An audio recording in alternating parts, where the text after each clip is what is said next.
Bien bonjour, voici une petite animation pour vous expliquer comment j'ai conçu mon outil à chanfreiner.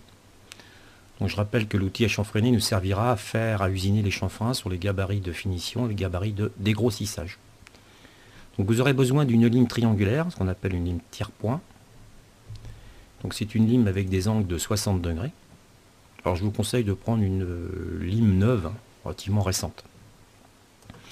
Bon, la lime que j'ai utilisée, elle faisait à peu près 190 mm, 200 mm, si ma mémoire est bonne.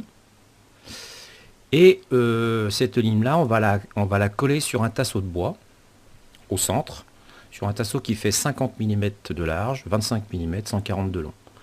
Alors les cotes de 50 hauteur, vous pouvez les modifier, c'est surtout pour la prise en main de l'outil quand vous allez usiner. Vous pouvez très bien augmenter les 25, un peu plus large et un petit peu plus long. Donc ça, c'est à vous de voir. Et vous allez venir coller cette lime à l'époxy. Donc on va la positionner dans le centre et on la collera à l'époxy. Donc mettez pas trop d'époxy de façon à... Il ne faut pas que ça déborde, disons. Voilà. Et on va caler la lime de chaque côté avec des petits tasseaux de bois sur lequel on aura taillé un angle de 60 degrés. Voilà. Je vais ramener la deuxième. Voilà.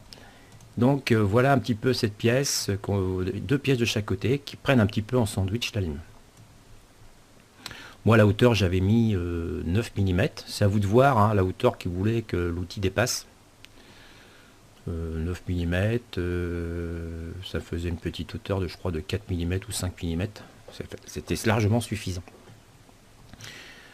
Alors, une petite chose aussi, vous pouvez le faire après ou même avant, le mieux je l'ai fait après, moi, c'est de, une fois que vous avez collé tous vos tasseaux de bois et collé la lime, c'est de rajouter sur les surfaces ici du papier abrasif, qui vous servira aussi au cours de l'usinage sur les barres de chaque côté, de façon à avoir un angle correct. Voilà. Une fois que tout ça est terminé, prenez bien une mesure, c'est cette cote-là.